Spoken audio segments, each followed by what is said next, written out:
23년 9월 서울에 위치한 말레이시아 마약 조직의 은신처. 트럭에서 상자를 내리고 집 안으로 옮깁니다.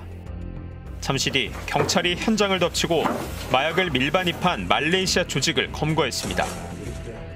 현장에는 영등포 경찰서 수사팀과 김찬수 서장까지 있었습니다. 이 조직원들을 조사하던 경찰은 충격적인 진술을 듣게 됩니다. 이들 조직원은 적발되기 8달 전인 2023년 1월 27일 말레이시아 쿠알라룸푸르에서 대한항공기로 인천공항에 입국했습니다. 저마다 몸과 옷 속에 4kg씩의 필로폰을 숨긴 상태였지만 이들은 신체 검사, 휴대폰 엑스레이 검사 등을 받지 않고 입국장으로 빠져나왔습니다. 입국 전에는 총책으로부터 몇몇 세관 직원들의 사진을 미리 받아 얼굴을 익혔는데 실제로 이들이 다가와 편의를 봐줬다고 진술했습니다. 당시 접착 테이프로 필로폰을 다리에 동여맨 상태였던 한 조직원은 피가 안 통해 잘 걷지도 못할 정도였고 다른 조직원은 가방을 무심코 검사대에 올려놨는데도 세관 직원이 검사도 안 하고 바로 입국장으로 곧장 보내줬다고 했습니다. 더욱이 이런 밀수가 처음이 아니라 여러 차례 이뤄졌다는 내용이었습니다.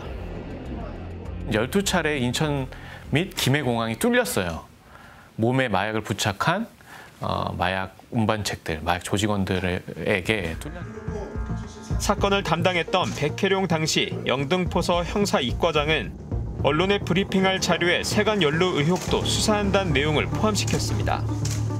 그런데 언론 브리핑 이틀 전 상관인 당시 김찬수 영등포 경찰서장이 전화해 용산이 불편해한다며 브리핑을 미룰 것을 지시했다고 했습니다.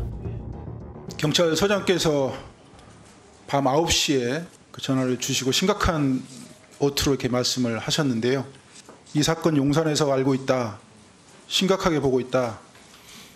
브리핑 연기하십시오. 그래서 제가 서장의 요구에 따라 언론 브리핑은 2주 뒤로 연기됐고 백경정은 이후 서울청으로부터 보도자료 검토 회의에 오라는 통보를 받고 참석합니다. 그리고 그날 오후 일면식도 없고 지휘 계통에 있지도 않은 서울청 조병로 경무관이 전화를 걸어왔습니다. 보도자료에서 관세청 연루 의혹은 빼달라는 취지였다고 백경정은 기억했습니다. 전화를 해서 세관 얘기 안 나오게 해달라. 경찰도 국가기관이고 관세청도 국가기관인데 경찰이 관세청을 수사하면 국가기관끼리 싸우는 것으로 비춰질 수 있다. 국정 운영에 부담된다. 누가 좋아하겠냐. 야당 도와줄 일이 있느냐.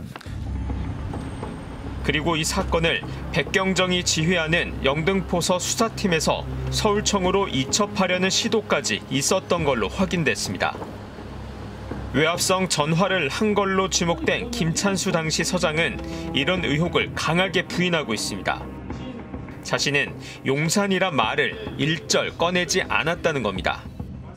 당시 통화에서 용산이 사건 내용을 알고 있다, 그리고 심각하게 보고 있다라고 말하거나 이런 유사한 내용을 말씀하신 적이 있습니까? 전혀 사실 무근입니다. 지금도 같은 입장인지 묻기 위해 연락했지만 답을 들을 수 없었습니다. 지금 경찰청 찾아뵈러 왔는데 혹시 사무실에 계시나요? 아닙니다. 지금 휴가 중입니다. 또 백혜룡 경정에게 전화했던 조병로 당시 서울경찰청 경무관도 단지 세관 직원 연루 여부가 브리핑에 포함되는지 확인하는 차원이었다고 밝혔습니다. 인천공항 세관장이 국정감사 대비를 위해서 업무 협조 요청이 왔고 언론 브리핑 내용 중에 세관 직원 언급 여부를 확인해달라는 부탁이 와서 조 경무관은 또 오히려 백혜룡 경정이 먼저 전화해 두 번째 통화를 하게 됐고 백경정이 통화 내용을 의도적으로 녹취했다고 스트레이트에 알려왔습니다. 수상한 분위기는 검찰 쪽에서도 감지됐습니다. 이 무렵 해당 마약 사건 수사를 담당하던 서울 남부지검 마약 담당 검사들이 일제히 인사조치됐습니다. 네, 대검에서 엄청 깨졌다라고 전화를 했다고 했는데 맞습니까? 세관 수사에 협조했다는 이유로 깨졌다고 저는 그렇게 이해를 했습니다. 영등포서 수사팀은 이후 세관 직원 연루 의혹을 수사하기 위해 피의자로 지목된 세관 직원들의 계좌와 휴대전화, 공항 CCTV들을 확보하려고 압수수색 영장을 신청했습니다. 하지만 서울 남부지검에서 반려됐습니다. 세관 피의자들은 그 사이에 수차례 휴대폰을 초기화해서 관세청장은 휴대폰을 3차례나 바꿨어요. 그 다음에 나중에 압수수색 영장이 발부가 돼서 CCTV를 확보를 했는데 이미 기간이 도과한 거, 보존 기간이 도과해서 아무것도 볼 수 없는 거죠. 그러니까 유효한 증거가 책상 5개면 컴퓨터 5개가 있겠지. 어느 컴퓨터인지 특정이 안 됐다라고 영장을 기각합니다. 영장을 다시 신청해 집행했을 때 마약 조직원을 도왔다고 지목한 한 세관 직원은 휴대전화 유심칩을 3개나 쓰고 있었습니다.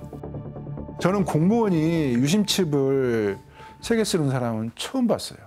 전화를 3개 쓰고 있다는 얘기인데 유심칩 2개는 통화용으로 쓰는 게 아니고 데이터용으로 쓴단 말이에요. 얼마나 이상해요. 백혜룡 경장은 지난해 7월 좌천성 발령을 받으면서 수사 지휘선상에서 배제됐습니다. 용산이 불편해한다며 압력을 넣었다고 지목된 경찰서장은 서장 부임 6개월 만에 용산 대통령실로 옮겼고 지난 2월엔 경무관으로 승진했습니다.